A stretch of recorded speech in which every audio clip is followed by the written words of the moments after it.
Earlier, Mason had agreed to step into the most outrageous agreement of his life. An agreement that even he, during those long nights lying on a hospital cot, waiting for updates on Ellie, could not believe he had nodded to. He agreed to give billionaire Caroline Aldridge a child.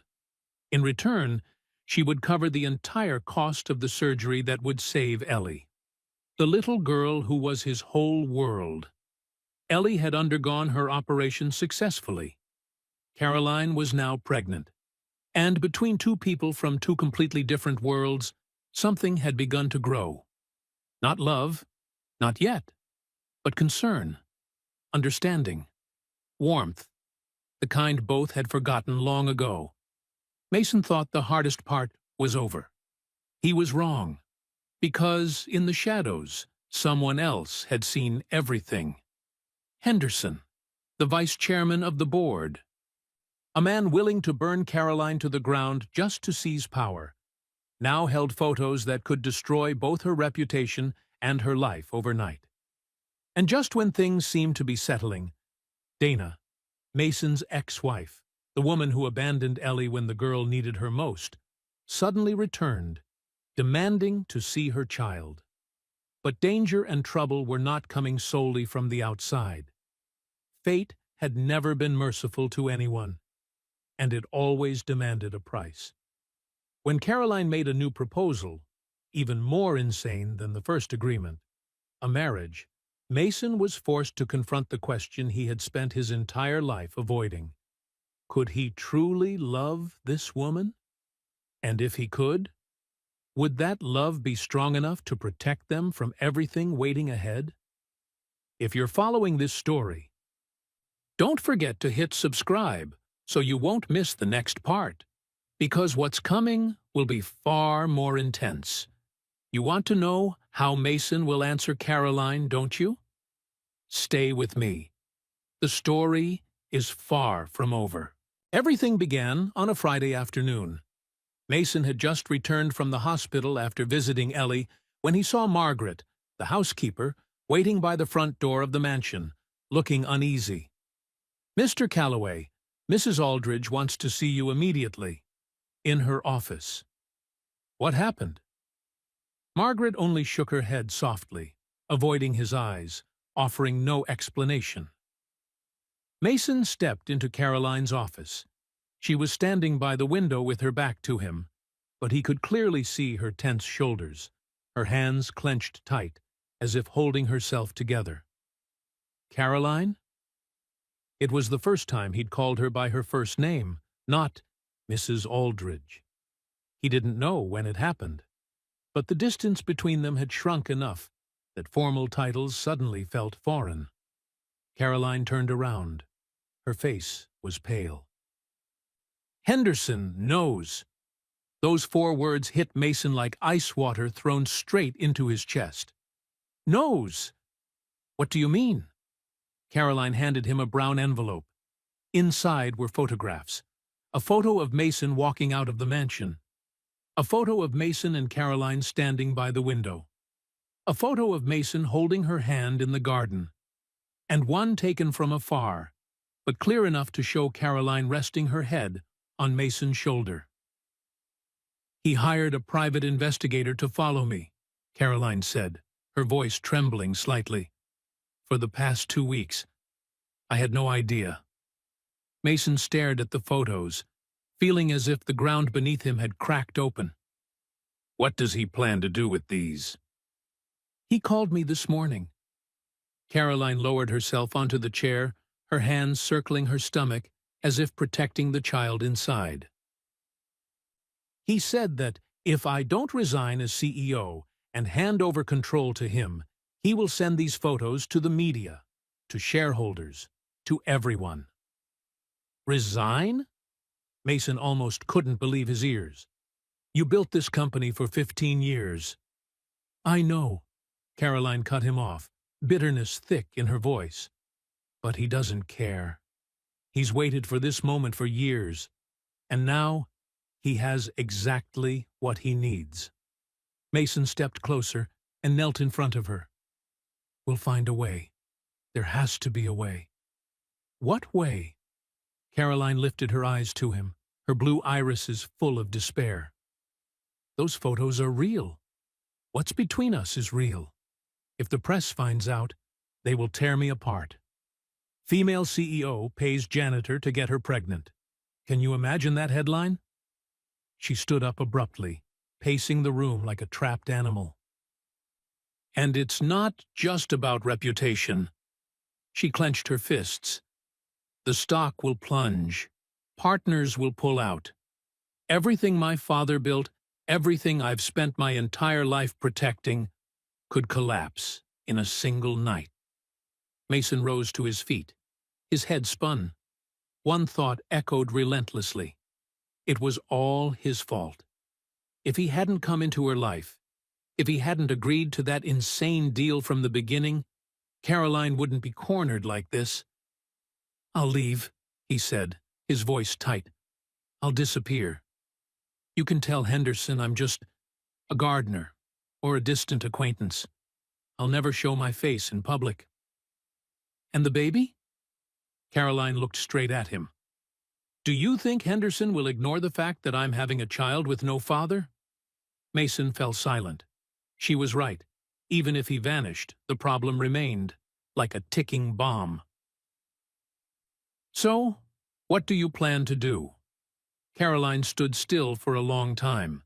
The silence became so sharp that Mason could hear the ticking of the wall clock. Then she looked up, her voice frighteningly calm. "There is one way." "What way?" She met his eyes without hesitation. "We get married." Mason was certain he had misheard. "Get married?" "Yes." Caroline nodded, her expression slowly returning to the sharp, icy resolve she had worn in the early days.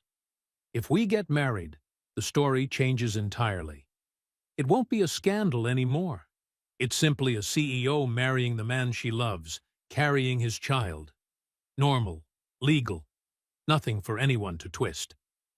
But that would be a lie. This world is full of lies, Mason." Caroline exhaled softly, exhaustion in her voice. "Do you think marriages in high society are about love? Happiness? No. Most are arrangements, contracts. At least between us, there is still respect." Mason shook his head. He felt as if he'd wandered into some strange dream. "I can't. This isn't how things should happen." "Then how should it happen?" Caroline stepped closer, her eyes glistening but tense. "Do you have a better idea? Can you save my company? Can you make Henderson disappear?" Mason couldn't answer. "I'm not forcing you," Caroline continued, her voice softening. "You have fulfilled your end of the deal. Your daughter had her surgery. You can walk away right now, and I won't take anything back." She turned her back, as if ending the conversation. "But if you stay, if you agree to help me survive this, I will make sure you and Ellie have the best life possible. Always." Mason stood frozen, his mind tangled. One path was freedom. He could take Ellie far away, to a place where no one knew their names, live a simple life. No scandals, no Henderson, no iron gates. Forget this mansion. Forget Caroline. Forget everything. The other path was, what? A paper marriage? A performance that might last the rest of his life? But then he thought of Caroline, the woman curled up crying alone in her late mother's room. The woman is reading children's books at midnight. The woman who had pulled him and Ellie out of the abyss without asking for anything except a child. And he thought of the baby she carried. His baby. Caroline. She turned. Mason stepped closer, his heartbeat loud but his eyes steadier than ever. "If I agree, this won't be a fake marriage." Caroline frowned slightly. "What do you mean?" "I've been by your side for the past 2 months," Mason said slowly, choosing each word carefully. "I've seen you cry. I've seen you laugh. I've seen you strong enough to terrify anyone. And I've seen you fragile enough to fear letting anyone close. And He hesitated, battling himself. I don't know if this is love. I'm afraid to call it that. But I know I care about you. Truly care. Not because of money, not because of the deal. Caroline froze, her lips parting slightly, unable to speak. If we get married, Mason continued, I want it to be real. At least, to try to be real. Not a performance for the cameras, only to return to being strangers once the doors close. He reached out and took her hand. Are you willing to try? Caroline looked down at his hand holding hers, the calloused hand of a laborer, the hand that carried Ellie through clinics, the hand that cooked her eggs in the middle of the night, the hand that always reached for her whenever she looked like she might break. She looked up again, her blue eyes shimmering. For the first time in her life, a man had spoken to her like this without wanting anything in return. I don't know, she whispered. I don't know how to love someone anymore, Mason. I forgot how. Then we'll learn, he said, his voice warm and steady. From the beginning. Caroline glanced at their joined hands one more time, as if weighing her entire life in that single moment. Then she nodded. All right. Her voice trembled, but the hopelessness in her eyes had faded. We'll try. News of Caroline Aldridge's wedding spread like wildfire. Within just 24 hours of the official announcement, every newspaper in Texas, big and small, ran the story. The most powerful female billionaire in Austin was marrying an unknown man. No one knew who Mason Calloway was.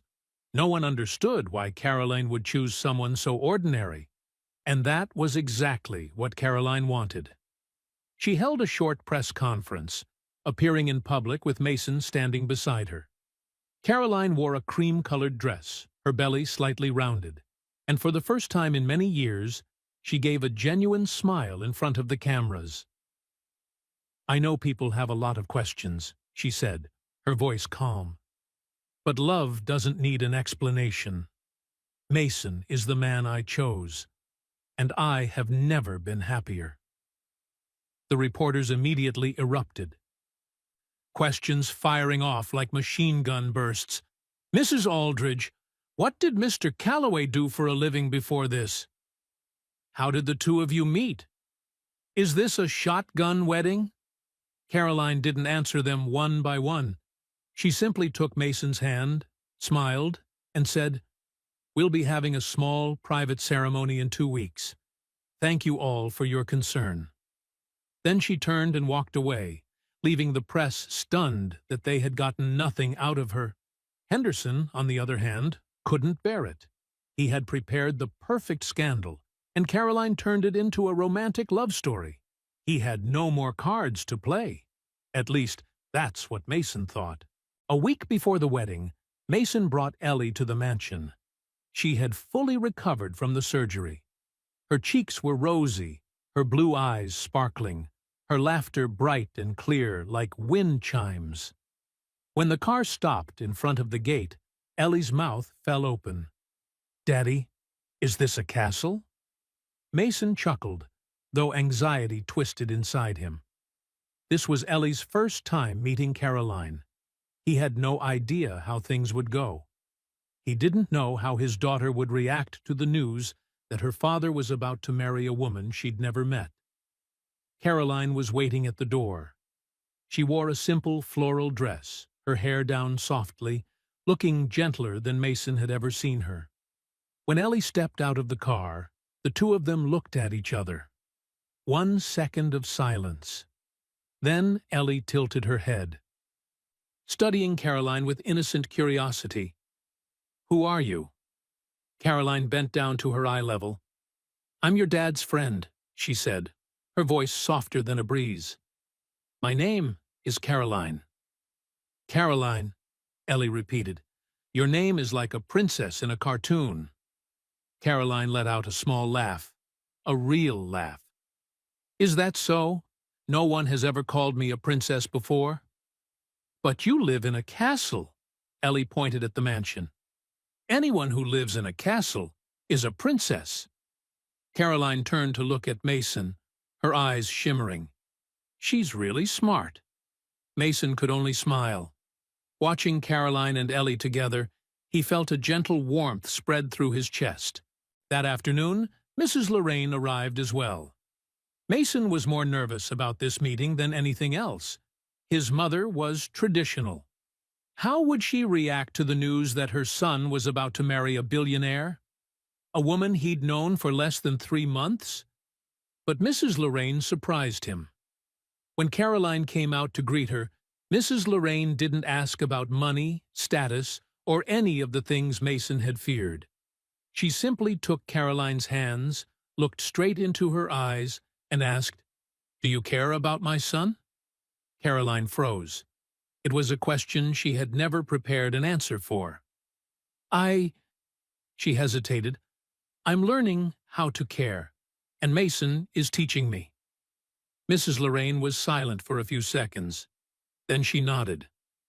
"That's enough," she said gently. "Love is not something that comes ready-made.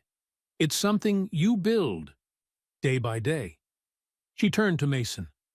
"I don't understand everything that's going on. I'm old, I can't keep up with your lives. But I see that you're happy. I see Ellie is healthy.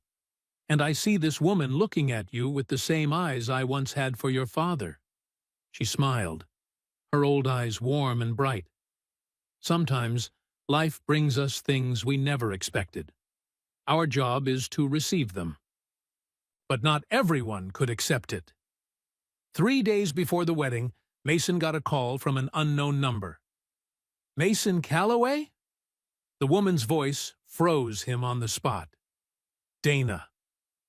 "I heard you're getting married," Dana said, her voice tinged with bitterness. "To a billionaire. You've really done well." Mason stepped out onto the balcony, away from Ellie, who was playing in the living room. "What do you want?" "I want to see Ellie." "No."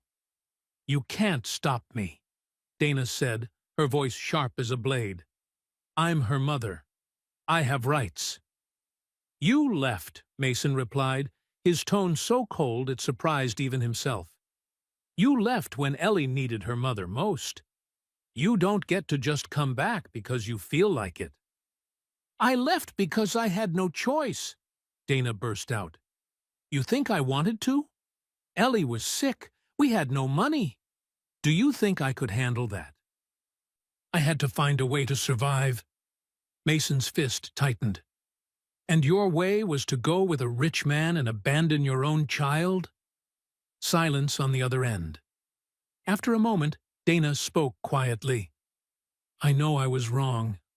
I know I hurt Ellie. But I'm still her mother, Mason. I have the right to see her." Mason wanted to hang up, block her number, erase the fact that Dana had ever existed. But he thought of Ellie, of the photo she kept hidden under her pillow, of the question, "Does Mommy Dana still think about me?" "Let me think about it," Mason said. "I'll call you back." He hung up and stared out at the vast, silent garden of the mansion. The past never truly disappears. It just waits for the right moment to return. That night, Mason told Caroline, Ellie was asleep. The entire mansion was wrapped in silence. "She wants to see Ellie," Mason said, his voice heavy. Caroline watched him for a long moment. "I don't know what to do," Mason sighed. "A part of me wants to say no, wants to protect Ellie from being hurt again. But the other part thinks Ellie needs her mother," Caroline said softly. Mason nodded. Caroline stood and walked toward the window. "I have no right to tell you what to do," she said. "This is between you and Ellie. But I can tell you one thing." She turned back, her gaze softening. "I lost my mother when I was little. And all these years, I've only wished I could see her one more time. Just once. To ask the questions I never got to ask. To say the things I never got to say. Her voice trembled slightly. Ellie still has a mother. That woman did wrong, but she's still her mother. One day, when Ellie grows up, she'll want to know why. She'll want to decide for herself whether to forgive or not. Caroline moved closer and sat beside Mason. Don't take that chance away from her. Don't decide for her. Mason looked at Caroline, the woman he'd once thought was cold, emotionless, untouchable, yet who had a heart softer than anyone's. Thank you, he said quietly. Caroline gently took his hand. We're family now, Mason. Or at least, we're about to be. And family faces everything together. In that moment, Mason understood that he was no longer doing this out of duty, or because of a contract.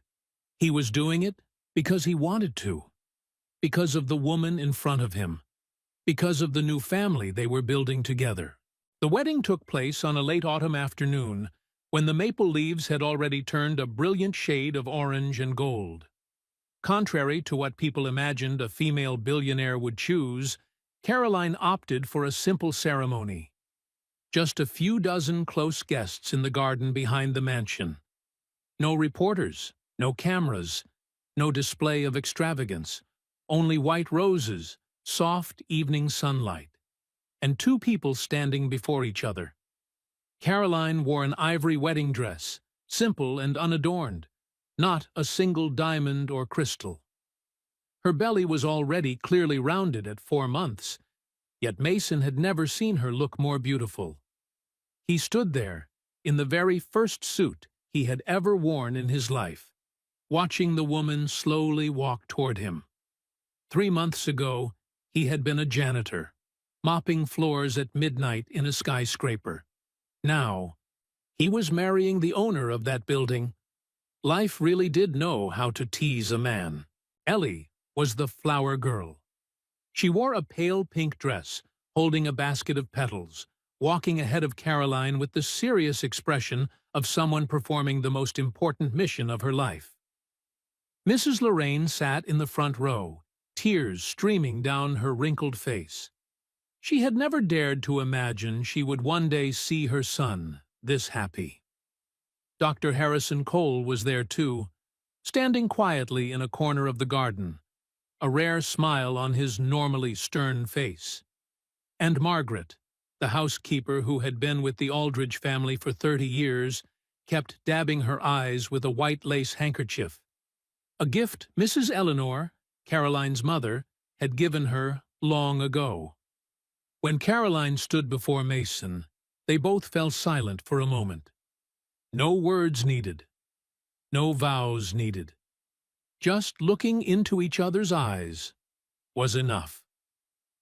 Then the minister began, "We are gathered here today to witness the union of two souls." When it came time for vows, Mason spoke first. He hadn't prepared a speech. No notes, no carefully crafted lines, only the things rising straight from his heart. Caroline. He said her name, his voice trembling slightly. 3 months ago, I didn't know who you were. I only knew you were someone I would never dare dream of. Someone from another world, another height. He took her hand. But then I realized, behind the walls you built was a woman, lonely, down to her bones. A woman who had forgotten what it felt like to be loved. A woman so strong that no one dared get close. His voice caught. I have nothing to give you. No money, no power, no status. But I have this heart. And from today on, it belongs to you. Completely. Without conditions. Caroline stood there, tears streaming down her face. For the first time in her life, someone had said such words to her. Not because of her money. Not because of her power, but because of who she was. Then it was Caroline's turn. She took a deep breath, trying to steady her voice. "Mason," she called softly. "I've lived 41 years without knowing what it feels like to truly be loved. I always thought love was a luxury, a privilege that belonged to others, something I didn't deserve." Her hand tightened around his. "Then you appeared, a man who mopped floors at midnight, a single father desperately trying to save his child, a man who didn't know how wealthy I was and didn't care." Her voice began to shake. "You showed me that kindness doesn't require money, that caring doesn't come with conditions, that a plate of scrambled eggs at midnight can be warmer than any lavish banquet." She looked straight into his eyes. "I don't know if I deserve you. I don't know if I can be a good wife or a good mother. But I promise I will try." Every day, one day at a time, she smiled through her tears. "For you, for Ellie, for the child we're about to have, for the family I've waited my whole life for." As they exchanged rings, Ellie stood right beside them, looking up with wide, round eyes. "Daddy," she whispered, loud enough for everyone to hear. "Miss Caroline is crying. Is she sad?" Mason knelt down beside his daughter. "No, sweetheart, she's not sad. She's happy." "But why do people cry when they're happy?" Mason smiled. "Because sometimes when someone is too happy, the heart can't hold it all, so it spills out as tears." Ellie thought for a moment, then nodded, as if she had just learned a great secret of adulthood. Caroline also knelt down beside Mason, looking at Ellie. "Ellie, do you give me permission to become part of your family?" Ellie tilted her head, her blue eyes studying Caroline intently. "You're going to stay with Daddy and me forever?" "I'll try." "You'll read me stories every night?" Caroline smiled. "If you want. You won't leave like Mommy Dana, right?" The question sliced through the air like a blade. The whole garden fell silent. Caroline squeezed Ellie's hand. "I promise you," she said, her voice solemn like a vow. "I will never leave. No matter what happens, I will always be here." Ellie stared at her for a long moment. Then she suddenly threw her arms around Caroline. "I agree," she said, her voice clear and bright. "You can be my mom." In that moment, Mason watched Caroline cry as she had never before. No longer tears of pain, no longer tears of loneliness, but the tears of someone who had finally found where she belonged after so many years lost. She hugged Ellie, then Mason. The three of them stood together, surrounded by roses. Mrs. Lorraine cried. Margaret cried. Even Dr. Cole had to turn away to secretly wipe his eyes. And when the minister pronounced them husband and wife, the applause rose, not from hundreds of guests like other high society weddings, just a few dozen people. But every clap was sincere. Every smile was real. And Mason knew it was worth more than any lavish wedding in the world. That night, once all the guests had left, Mason and Caroline sat together on the balcony, looking out at the garden that had been filled with joy only hours earlier. Ellie was asleep in her room. Mrs. Lorraine was resting in her own guest room. The mansion was still as large as ever, still filled with countless rooms, but it no longer felt empty. "Do you regret it?" Caroline asked, her voice soft like the night breeze. Mason shook his head. "No. Do you?" Caroline stayed silent for a moment, then rested her head on his shoulder. "I've regretted many things in my life," she said quietly. "But this is not one of them." They sat there, saying nothing more, watching the stars shimmer across the Texas sky. Because sometimes silence, when shared, means more than 1,000 words. But life never lets anyone remain happy for too long without testing them. And the greatest test was already approaching quietly. Not from Henderson, not from Dana, but from a place neither Mason nor Caroline ever expected. From Caroline's own body. Everything began on a November night. Caroline was in her 6th month of pregnancy. Her belly was round and tight, and the baby inside kicked hard every night, as if eager to greet the outside world. Everything seemed perfect. Ellie had slowly grown accustomed to the new life. She called Caroline Mom Carol and clung to her every chance she got. Ms. Lorraine had moved into a small house near the mansion, close enough to visit her children and grandchildren every day, yet still have her own space.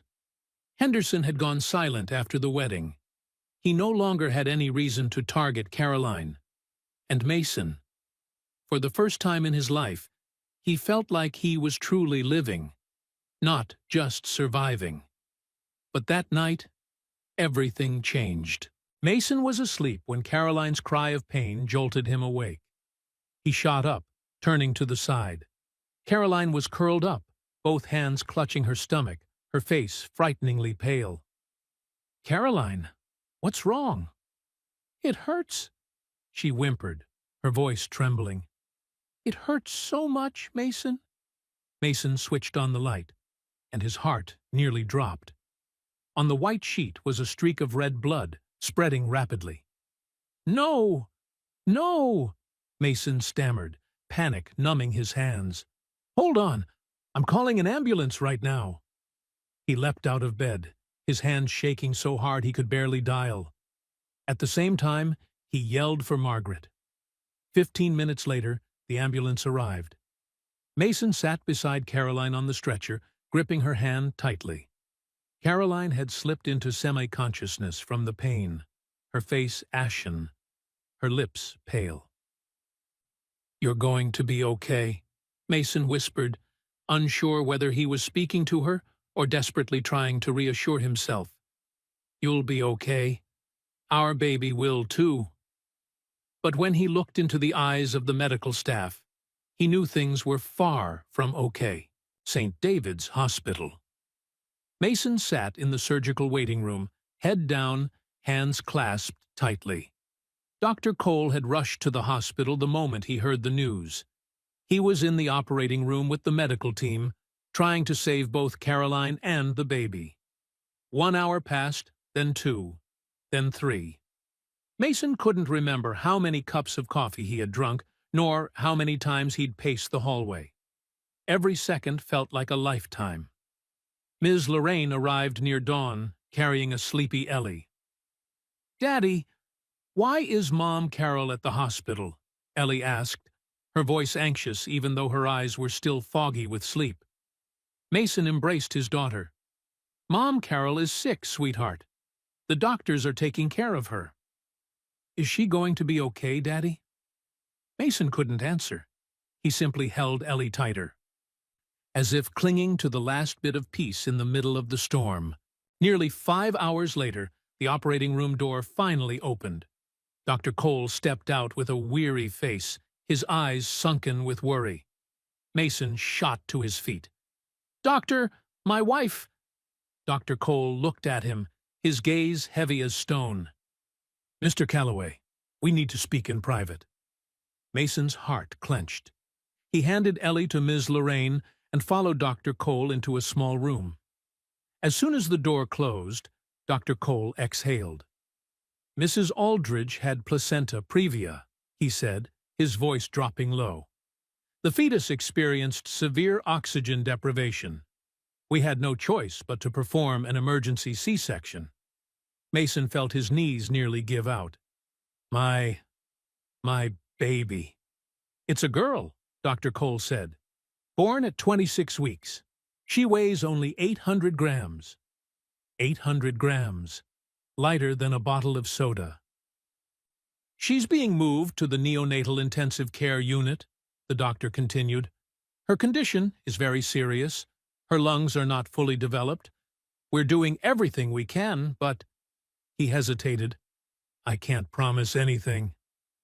Mason felt the entire world collapsing around him. "Caroline? How is my wife?" Dr. Cole was silent for a few seconds. Then he said, "She lost a great deal of blood. We've transfused and stabilized her for now, but—" "But what, doctor?" "To save her life, we had to remove her uterus." Mason stood there, frozen. Remove her uterus. That meant Caroline would never be able to get pregnant again. And the tiny baby lying in that incubator would be her only child, if she survived. Can I see her?" "Yes, but she's very weak. You can only stay a few minutes." Mason stepped into the recovery room. Caroline lay small and fragile among the tubes and machines. Her face was ghostly pale, her lips cracked and dry, but her eyes were open. When she saw Mason, she tried to smile. A faint, fragile smile that made his heart ache. "It's a girl," she whispered. Mason took her hand. "Our daughter is being cared for," he said, forcing his voice to stay steady. "She's tiny, but strong, just like her mother." Caroline closed her eyes, tears sliding down her temples. "I'm sorry," she whispered. "I couldn't. Don't say that." Mason bent down and kissed her forehead. "You did everything. You fought, and you're still fighting. The doctor said, I can't have children anymore." Mason tightened his grip on her hand. "That doesn't matter. What matters is that you're alive. You're here with me. With Ellie. With our daughter." Caroline looked at him, her eyes brimming with tears. You're not disappointed?" Mason's heart twisted. How could she even think that? "Caroline," he said, his voice cracking. "I didn't marry you because you could have children. I married you because you're you. Because I love you." It was the first time he said it. "I love you." Caroline's eyes widened, as if she couldn't believe the words. What did you just say?" Mason smiled, even as his own tears began to fall. "I love you, Caroline Aldridge. Not for your money, not for anything you have. I love you because you're the strongest, loneliest, and most incredible woman I've ever met." Caroline broke down crying as if years of grief were finally spilling out. And Mason simply sat beside her, holding her hand, letting her cry until the last tear fell. Outside in the hallway, Ellie waited with Ms. Lorraine. As soon as Mason stepped out, the little girl ran to him. "Daddy, is Mom Carol okay?" Mason knelt down, hugging his daughter. "Mom Carol is fine now, sweetheart. She just needs rest." "And the baby? I heard the doctor say she had the baby." Mason hesitated. How could he explain to a 6-year-old that the newborn was fighting for her life? "The baby is very small, Ellie," he said slowly. "So small that she has to stay in a special incubator so the doctors can take care of her." "Like the doll in the glass box, Daddy?" Mason gave a sad smile. "Kind of, but this baby is real. She needs time to grow and get stronger." Ellie was quiet for a long moment. Then she said seriously, "I'll pray for the baby every night, just like Grandma taught me." Mason hugged her tighter. "Thank you, Princess. She will feel it for sure." And somewhere inside the neonatal intensive care unit, a tiny little being lay in her incubator, her body no bigger than an adult's hand, fighting for every second of life. Eleanor Rose Calloway, named after the grandmother she would never get to meet. But she would be loved, waited for, hoped for, by all the people standing outside, holding their breath for her. 3 months, 90 days, 2,160 hours. That was how long Eleanor Rose lay in the incubator, fighting for every breath. And it was also how long Mason spent learning the true meaning of the word hope. The first weeks were like hell. Eleanor was so tiny that Mason was afraid to even touch her. Her skin was thin as paper, reddish, with blue veins visible underneath. Her eyes were still closed. Her fingers were minuscule, fragile like matchsticks. Dr. Cole made no promises.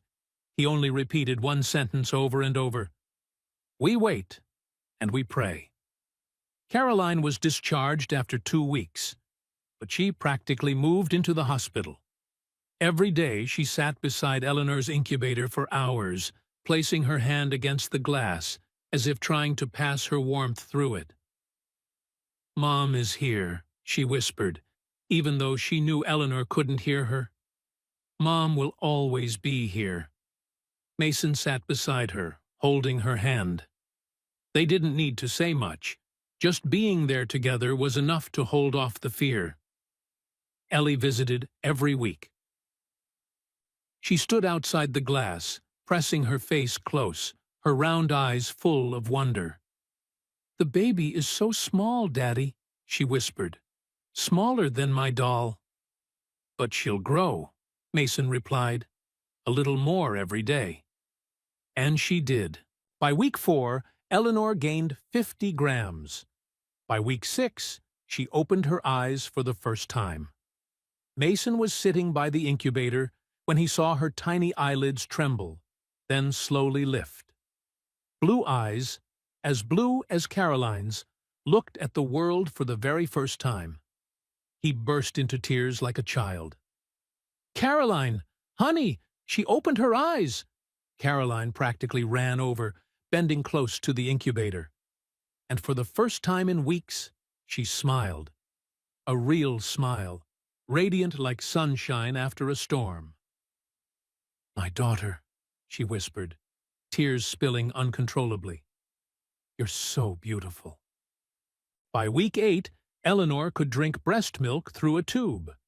By week 10, she was breathing on her own, without machines. By week 12, she weighed 2 kilograms. Every gram gained was a victory. Every day that passed was a miracle. And Mason realized that the greatest miracles in life didn't come from money or power.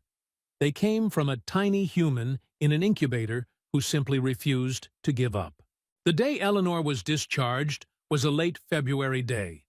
It was still cold outside, but the sunlight was bright like midsummer. Caroline carried Eleanor in her arms, wrapped in the pink blanket Ellie had chosen. The baby was no longer red and wrinkly. Her skin was rosy, her cheeks round and plump, her blue eyes wide open, taking in everything around her. Ellie skipped beside them, so excited she could barely walk normally. The baby is coming home. The baby is coming home. Miss Lorraine stood waiting at the mansion door, tears brimming in her eyes. Let me hold her for a moment, she said, her voice trembling. Caroline gently placed Eleanor into her arms. Miss Lorraine looked at her tiny granddaughter, then lifted her eyes to the sky. Dear, do you see our grandchild? She whispered, as if speaking to her late husband. She's so beautiful, so beautiful. Mason stood there, watching his mother cradle the baby, watching his wife beside him, watching Ellie laugh in the sunlight. A year ago, he was just a desperate single father, mopping floors at midnight, not knowing how to save his child. Now, he had a family he had never dared dream of before. That night, after Eleanor and Ellie had fallen asleep, Mason and Caroline sat together on the balcony. Austin's night was quiet. The sky was so clear they could see the stars glittering overhead. Do you remember the first time we met? Caroline asked, her voice soft as the breeze. Mason chuckled. How could I forget? You called me into your office and made the craziest proposal I had ever heard. Caroline laughed too, the pure, light laugh she had slowly relearned over the past year. That day, I thought I was just signing another business deal, she said. I didn't realize I was buying a ticket straight to happiness. Buying? Mason raised an eyebrow playfully. So you bought me? Oh, stop it! Caroline punched him lightly on the shoulder. I paid a very high price for you. They both burst into laughter, their voices echoing into the calm night. Then Caroline suddenly fell quiet. She looked out into the distance, her eyes softening. You know, she said slowly, I used to think I didn't deserve to be loved. I thought I was too cold, too harsh, too broken. You're not broken, Mason said, taking her hand and squeezing gently. I know. I know that now. Caroline smiled. You and Ellie, and then Eleanor, taught me that. She turned to him, her blue eyes shimmering under the warm yellow light. Thank you, Mason, for not giving up on me, for seeing who I really am, when even I couldn't see it. Mason didn't say anything. He simply leaned in and placed a kiss on her lips. A gentle kiss. A kiss of real love. 1 year later, the mansion was no longer silent. Ellie's laughter echoed down the hallways. Eleanor's baby babbling drifted from the nursery.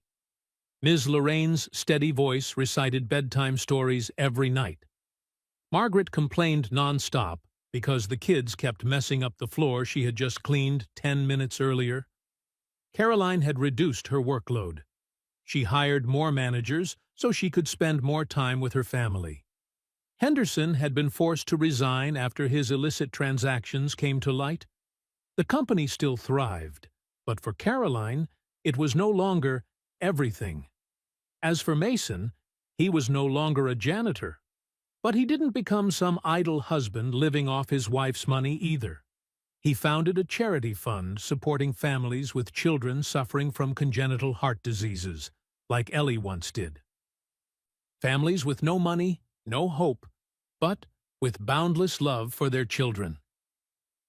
Someone helped me when I was at my lowest, Mason said at the launch event. Now it's my turn to give back. One Sunday afternoon, the whole family gathered in the yard. Eleanor took her first steps on the green grass, her tiny legs wobbling. Ellie stayed close behind, ready to catch her any time she stumbled. Come on, little Ellie. You can do it! Little Ellie was Ellie's nickname for her sister, because Eleanor's initials were also Ellie. 2 sisters, 2 Ellies, one big, one small. Caroline sat beside Mason, her head resting on his shoulder. Did you ever think life would turn out like this? She asked softly. Mason shook his head.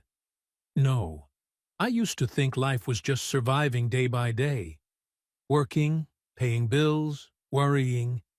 I didn't know people could be this happy. And now you know. Mason looked at the 2 children laughing on the grass. His mother is sitting under the tree reading, occasionally looking up to smile. At the woman beside him, the woman he loved more than anyone in the world. Now I know, he said, smiling. Life wasn't perfect. There were still tiring days. There were still arguments. There were still sleepless nights because the baby cried. There were pressures from work, from society, from old wounds. Dana eventually got to see Ellie. They met once a month, under Mason's supervision. It wasn't easy. It wasn't perfect. But Ellie deserved a chance to decide her relationship with her birth mother. Henderson disappeared from their lives, but the business world still had plenty of people eager to go against Caroline. The corporate battlefield had never lacked enemies. And sometimes the ghost of loneliness would return, sitting silently at the edge of Caroline's bed during her restless nights. But unlike before, she no longer faced it alone. She had Mason, Ellie, Eleanor, Ms. Lorraine. She had a family, and that, perhaps, was the most precious thing money could never buy. Not skyscrapers, not luxury cars, not expensive dresses, but the laughter of children running through the house, the hand that reaches for yours when night falls, the look that needs no words to be understood. That was love. Real love. A love that sometimes begins in the most unexpected places. The story of Mason Calloway and Caroline Aldridge ends here, but their lives continue, with sunny days and rainy days, with smiles and tears, with all the things that make a life worth living. And if this story teaches us anything, perhaps it is this. Sometimes the strangest beginnings lead to the most beautiful endings. As long as we are brave enough to keep moving forward. If you've stayed with this story until now, thank you for spending your time here. If the journey of Mason, Caroline, and the two little Ellies touched you even a little, please give this video a like so YouTube knows you'd love to hear more stories like this. Don't forget to subscribe and turn on the notification bell so you don't miss the next tales of love, loss, forgiveness, and the endings that, maybe, you're also hoping for somewhere in your own life. And if you're still awake at this hour, tell me one thing. What do you believe truly saved Mason and Caroline? Money, fate, or love?